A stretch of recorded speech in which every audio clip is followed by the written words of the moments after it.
안녕하세요. 3927 성경연구원입니다.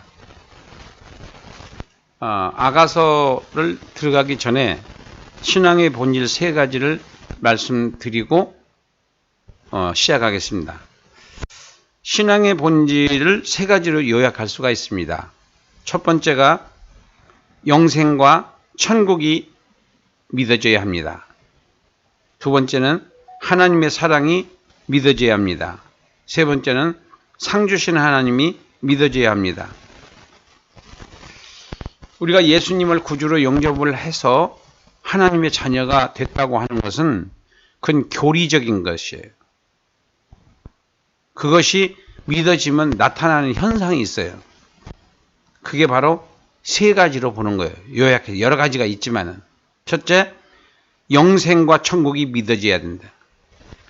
하나님의 사랑이 믿어져야 된다. 상 주신 하나님이 믿어져야 한다. 자, 여기에 도움을 줄 수 있는 것이 바로 성경 66권을 다 배우고 다 읽고 다 믿고 다 가르쳐야 된다. 자, 여기까지 말씀드리고 아가서로 들어가겠습니다. 자, 아가서는 첫째 아가서를 접근할 때 전체 관찰을 먼저 봐야 돼요. 전체 관찰. 그 전체 관찰에서 먼저 첫째 본문이 어디서부터 어디까지냐? 아가서는 8장 14절까지로 되어 있다. 주제는 솔로몬과 술람미 여인의 사랑 이야기다. 그 다음에 이것을 요약을 하면은 5가지로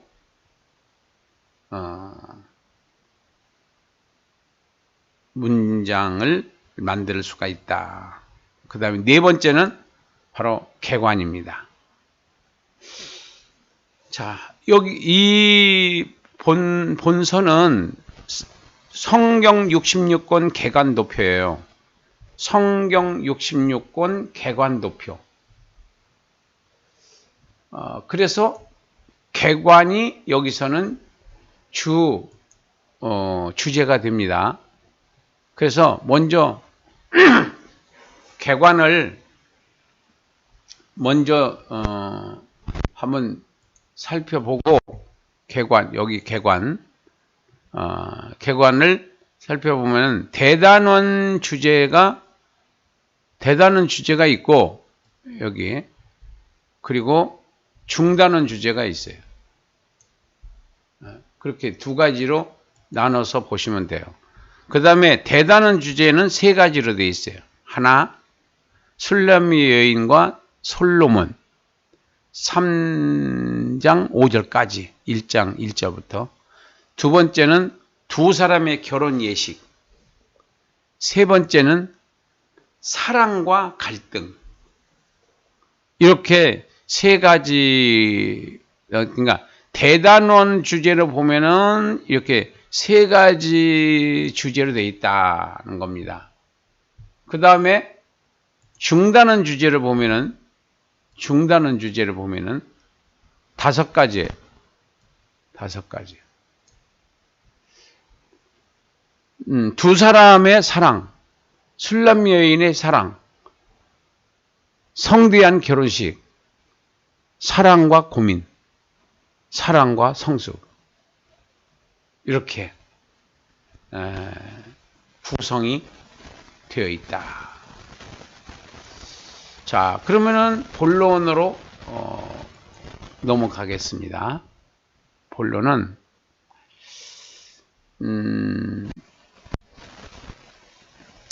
자, 먼저 두 사람의 사랑 이야기입니다. 굉장히 리얼하게 사랑을 묘사를 했습니다. 두 사람의 남녀. 그리고 술람미 여인이 사랑의 표현을 이렇게 글로 이제 썼습니다. 그 다음에 성대한 결혼식, 드디어 결혼식을 했어요. 신랑의 가마에 대한 묘사, 그 다음에 신랑에 대한 신부의 묘사, 신부의 아름다움, 그 다음에 신랑과 신부의 노래. 그래서 상대방을 노래로 오페라 같이 그런 표현이 많이 있더라고요. 그 다음에 네 번째는 사랑과 고민. 허구한 날 365일 사랑만 하면 얼마나 좋겠어요. 그러나 사랑에는 항상 갈등이 있는 거죠. 그리고 신랑에 대한 칭송, 그 다음에 신부에 대한 그리움. 자, 이렇게 오며 가며 아름다운 얘기가 있습니다. 그리고 다섯 번째, 사랑과 성숙, 그리고 솔로몬과 여인들의 노래, 그리고 사랑의 노래. 세 번째는 친정을 방문하는 부부. 자, 이런 내용이에요. 조금 약간 의아해하는 분들도 있죠. 뭐 이런 무슨 소설 같은 내용이 왜 성경 66권에 들어있냐, 거룩한 성경에. 그렇게 생각을 하실 수 있겠죠. 그러나 이제 우리가 이제 그래서 이제 해석이 필요한 겁니다. 이게 뭘 의미하는 건지. 그래서 이제 결론으로 왔습니다. 결론에서 본문이 8장 14절이고 전체 주제가 솔로몬과 술람미 여인의 사랑, 그리고 의미는 하나님과 이스라엘과의 관계에 대한 희망이다. 자, 첫째가 하나님과 이스라엘과의 관계를 사랑으로 해석해야 한다는 거예요. 이게 보수적인 신학의 해석입니다. 두 번째는 하나님께서 이스라엘과 맺은 언약을 결혼 예식으로 해석해라. 세 번째는 이스라엘의 불신앙을 하나님에 대한 이스라엘의 불신앙을 사랑의 갈등으로 해석하는 겁니다. 자, 다시 한번요. 하나님과 이스라엘과의 관계에 대한 희망이다. 이것을 쓴 그 저자는 분명히 쓴 사람은 이스라엘 사람이에요. 네, 쓴 사람은. 그리고 그 사람이 쓴 것은 하나님과 이스라엘과의 관계성을 이성적 연애로 각색을 해서 설명을 한 거예요. 우리가 성경을 세 가지로 나눠서 보라고 그러잖아요.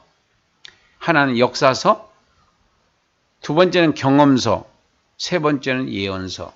그렇게 돼 있거든요. 여기는 지금 경험서예요. 시가서니까 경험서. 신약에 가서 경험서는 서신서가 21권의 서신서가 그게 경험서예요. 서신서를 경험서라고도 하는 거예요. 여기는 시가서를 경험서라고도 하는 거예요. 체험서, 경험서. 왜냐하면 다 경험을 하고 난 다음에 쓴 글이거든요. 시편, 전도, 욥기, 시편, 전도, 아가서 이 5권은요. 서신서도 마찬가지고요. 그러나 역사서와 선지서는 아니에요. 그거는요. 네. 그래서 여기서도 이 신학적인 그 해석을 그렇게 하는 겁니다. 하나님과 이스라엘과의 관계를 사랑으로 표현한 것이다. 그 다음에 두 번째는 하나님께서 이스라엘과 맺은 언약을 결혼 예식으로 해석했고, 이스라엘의 불신앙을 하나님과의 사랑의 갈등으로 해석했다, 표현했다. 이렇게 이제 여러분들이 이해를 하시면은, 아, 그랬었구나. 라고 이제 하나님이 이스라엘을 사랑하잖아요. 정말 엄청 사랑합니다. 그것을 이제 사도 바울이 특권이라고 그렇게 표현되어 있어요. 특권. 이스라엘 특권이 엄청 많습니다. 메시아, 아브라함부터 시작해서 예수님, 메시아도 이스라엘에서 났잖아요. 한국에서 안 났고. 그러니까 그게 다 특권이라고요. 근데 영접하지 않은 거지. 자, 그렇게 우리가 이해를 하면 좋겠고, 그 다음에 복음적. 이거는 하나님의 관점에서 보는 겁니다. 아가서를. 하나님은 자신의 사랑을 예수님으로 나타내 주셨다. 하나님은 자신의 사랑을, 하나님의 사랑을 예수님으로 나타내 주셨다. 첫째, 하나님은 택한 자기 백성들의 구원을 위해서 독생자를 화목제물로 보내주셨다. 드리셨다. 두 번째는 하나님은 구약의 성취와, 구약 예언의 성취와 새 언약, 이게 뭐냐면 보혈 언약이에요. 보혈 언약의 새 언약으로 자기 백성을 구원해 주셨습니다. 엄청 사랑하는 거죠. 세 번째는 성령 강림으로 예수님을 믿어지게 해주셨다.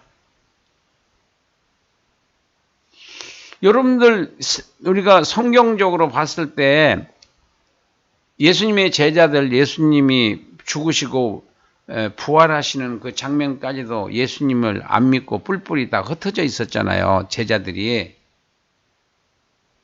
다 집으로 가고 엠마오로 내려가고 다 그랬었어요. 아, 이제 끝났다 이렇게 하고. 예수님께서 그렇게 말씀을 가르쳐 주셨는데 다 소용없어요. 그런데 언제 그게 회복이 되느냐면 성령 강림이에요. 여러분들이 기도해야 하는 이유가 거기 있어요. 아무리 성경을 많이 알아도 아는 게 믿는 게 아니라니까. 아는 영역은 지식, 정보, 교만. 네, 아는 게 많으면 교만하잖아요. 그는 능력이 아니에요. 아는 건. 실력이지. 실력이 있는 거지 능력이 있는 게 아니에요. 능력은 어디서 나오냐? 믿음에서 나오는 거예요. 능력은 믿음에서 나온다. 믿음이 없이는 하나님을 기쁘시게 할 수 없다. 예수님의 제자들이 마가다락방에서 성령 받고 나서 3,000명이 설교를 해서 구원을 받게 하는 어마어마한 사람으로 성장하잖아요. 베드로가. 어른이 되잖아요. 갑자기.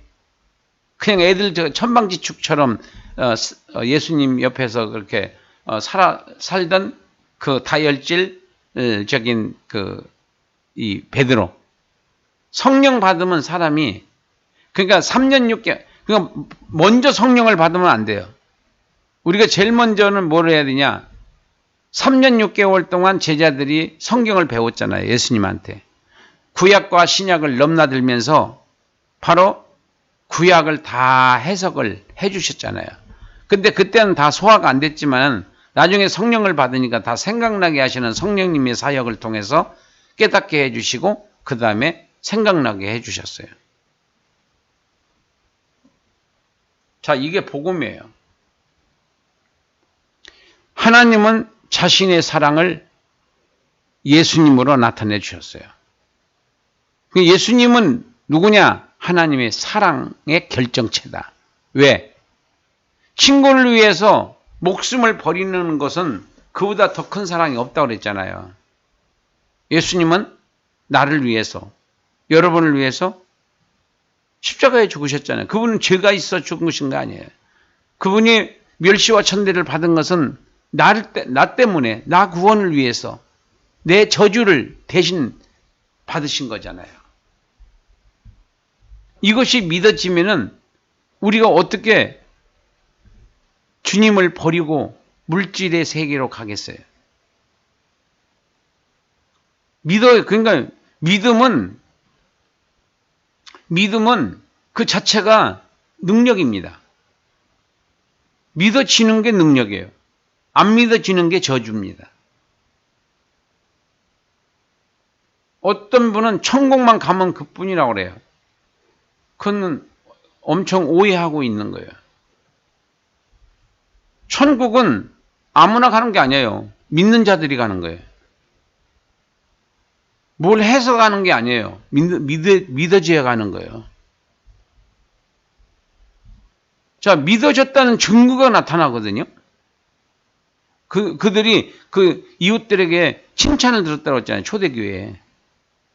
근데 이웃들한테 칭찬은커녕 예수 믿는 것들 이런 소리 들으면서 생활하면은 그 사람이 예수 믿는 사람이라고 말할 수 있어요? 아니 뭐 교회 다니는 장로 집사들이 무슨 뭐 교회 예배 드리지 말라는 정책을 쓰고 그러더라고 보니까요. 뉴스에 보니까 무슨 뭐 국무총리 무슨 통일부 장관 이런 사람들 무슨 도지사 이런 사람들 교회 문을 닫게 해 집사라고 하면서 안수 집사래요. 또 거기다가 어떤 교회에서 안수를 줬는지는 모르겠지만 그러니까 그게 아니니까 그건 구원받을 수 없는 사람들이에요. 그러니까 그 사람의 열매로 그를 알 수 있는 거지 교회 다닌다고 해서 그 사람이 영생이 있는 사람이라고 보면 안 돼요. 착각이에요. 제가 추측컨대는 절반 정도는 구원 못 받을 가능성이 많다. 절반 정도는. 절반 많이 봐줘서 정신 똑바로 차리고 신앙생활을 하셔야 되고 거룩한 부담을 가질 만큼 우리가 교회에 충성해야 되고 헌신해야 되는 거고 꼭 교회만 하는 것도 아니고 또 이제 사회적으로도 칭찬 들을 수 있는 삶을 살아야 되고 어떤 분의 후보가 되는 분인데 그분 얘기 들어보면 나도 콧등이 찡 하더라고요. 너무 감동적이 2년 동안 친구를 업어서 같이 학교를 다녔다느니 또 자녀 둘 있는데 또 2명을 입양해서 건전한 가정을 보여주기 위해서 그 입양을 해서 아주 훌륭하게 이렇게 키웠다느니 그게 바로 크리스찬이에요. 정말 그게 빛과 소금의 역할을 하는 크리스찬. 그렇게 살아야 된다는 거예요. 네, 그게 바로 하나님의 사랑을 경험한 자들의 행동이라고요. 자, 그래서 결론입니다. 교훈입니다. 이게 설교 제목이요. 사랑이 뭐냐? 그래서 고린도전서 13장 모든 것을 참으며 모든 것을 믿으며 모든 것을 견디는 그 사랑의 정의를 그렇게 내리고 있어요. 그 사도 바울은요. 근데 이제 우리가 좀 더 자세하게 보면은 희생과 헌신과 봉사의 정신으로 생활해야 된다. 그걸 말씀을 생활에다가 적용하는 게 믿음이에요. 그게 능력이에요. 그게 권세예요. 그게 상급이에요. 그게 축복이에요. 그게 하나님을 기쁘게 해드리는 거예요. 두 번째는 회개의 열매와 성령의 열매가 있는 생활. 회개가 뭐냐면은 회개와 자백을 구분을 못 하시더라고요. 자백은 우리가 죄를 저는 미쁘시고 의로우사 우리 죄를 사하시며 모든 불의에서 우리를 깨끗게 하시느니라 라고 하는 그 요한 1서 1장에 나오는 그 자백은 죄 용서를 받는 방법이에요. 회개는 자백이 아니에요. 회개는 그 짓을 다시 안 하는 게 회개예요. 내일 또 하는 건 그건 회개가 아니에요. 맨날 대표기도 하시는 분들 보면 무슨 회개합니다. 뭐 잘못했습니다. 어저께 무슨 죄를 지었고 뭐 그건 회개가 아니에요. 그건 자백이에요. 회개와 자백의 개념이라도 좀 구분하세요. 회개는 돌아서는 거예요. 다시는 그 짓을 안 하는 게 회개예요. 그래서 회개를 하게 되면 축복을 받는 겁니다. 두 번째는 변화가 일어나는 거예요. 불평하던 것을 불평 안 하고 불평하던 것을 감사로 바꾸고 그 다음에 남 흉 보던 것을 흉을 안 보고 도둑질 하던 짓을 도둑질 안 하고 거짓말 하던 것을 거짓말 안 하고 지금 막 거짓말 많이 하더라고요. 아닌데 막 기라고 그러고 그 코로나 백신 주사 맞고 300명 이상이 죽었다고 의사가 이렇게 보고 하는데 방송은 안 나오고 그런 것들이 다 거짓말이거든요. 그러니까 예수 믿는 사람이 공무원 중에 없겠습니까? 왜 없겠어요? 그래도 그냥 믿지 않은 사람들을 따라가는 거예요. 근데 거기서 진실을 얘기했다가는 잘릴 수가 있겠죠. 그러니까 보통 십자가를 치는 게 아니에요. 보통 일이 아니라고요. 그런 것들을 정말 감사하면서 그래도 나는 예수님을 따라가야 되겠다 하시는 분들이 양심 선언을 하는 거예요. 그게 아무나 하는 게 아니에요. 그래서 회개 열매, 변화가 일어나야 된다는 거고 성령의 열매는 사랑과 희락과 화평과 자비와 양성과 충성과 온유와 절제와 같은 그런 행동을 하는 것이 바로 열매예요. 열매. 그러니까 예배도 마찬가지예요. 여러분들. 예배가 목적이 아니에요. 예배는 수단이에요. 찬송, 설교, 기도, 성경 읽기 이건 다 수단입니다. 열매는 뭐냐? 열매는 행동이에요. 정말 믿어졌다면 행동으로 보여줘야 되는 거예요. 그게 열매예요. 예배가 열매가 아니라 열매를 위한 수단이 예배예요. 예배를 드려서 바로 내가 마음을 가다듬고 그렇게 해야지 이런 동기부여를 시켜주는 것이 바로 예배예요. 기도, 말씀, 찬양 이런 거예요. 찬양 막 하고 눈물을 흘리면서 하고 사회 나가서 거짓말하고 또 남 해롭게 하고 국민들 힘들게 하고 도둑질하고 이러면은 그 찬송 드린 거 다 외식이에요. 하나님 하나도 안 받아요. 그런 것들. 괜히 교회 와서 찬송한다고 해서 하나님이 받으실 걸로 생각하면 착각하는 거예요. 세 번째는 생활에서 말씀을 기쁘게 실천해야 돼요. 복 있는 사람은 악인의 길을 쫓지 아니면 죄인의 길에 서지 아니면 오만한 자의 자리에 앉지 아니하고 오직 여호와의 율법을 즐거워하여 주야로 묵상하는 자로다.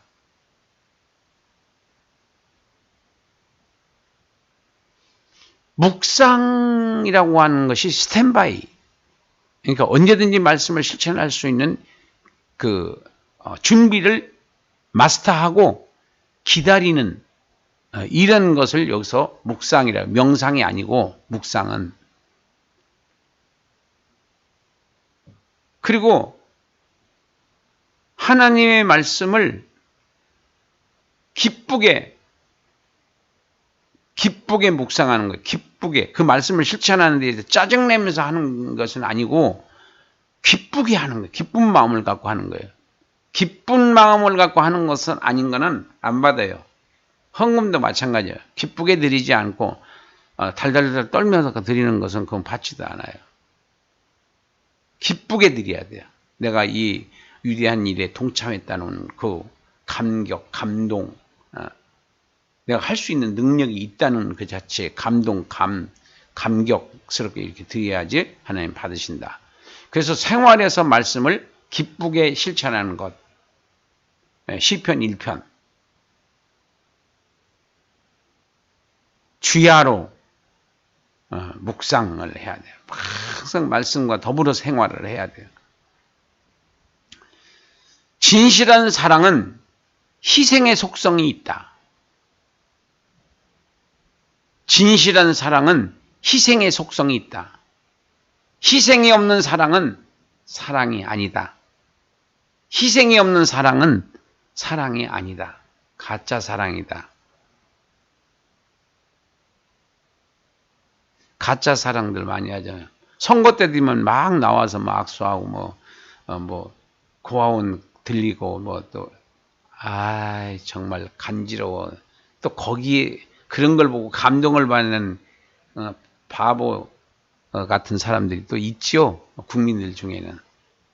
쇼를 진심으로 정직하게 보면 안 되잖아요. 쇼는 그냥 쇼로 보시면 되는 거지.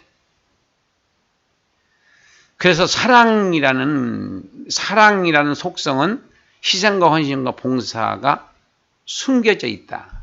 그래서 사랑이 진짜 있다고 하면은 희생과 헌신과 봉사의 정신의 생활을 하게 된다는 겁니다. 진실한 사랑은 희생의 속성이 있고 희생이 없는 사랑은 사랑이 아니다. 자, 여기까지 말씀드리고 광고 드리겠습니다. 7월 첫 주부터 월요반하고 그리고 토요반은 오전만 있습니다. 그렇게 공부가 있습니다. 많이 못 모이니까 여러분들이 미리미리 등록해 주시기 바랍니다. 자, 오늘 강의는 여기서 마치겠습니다. 감사합니다.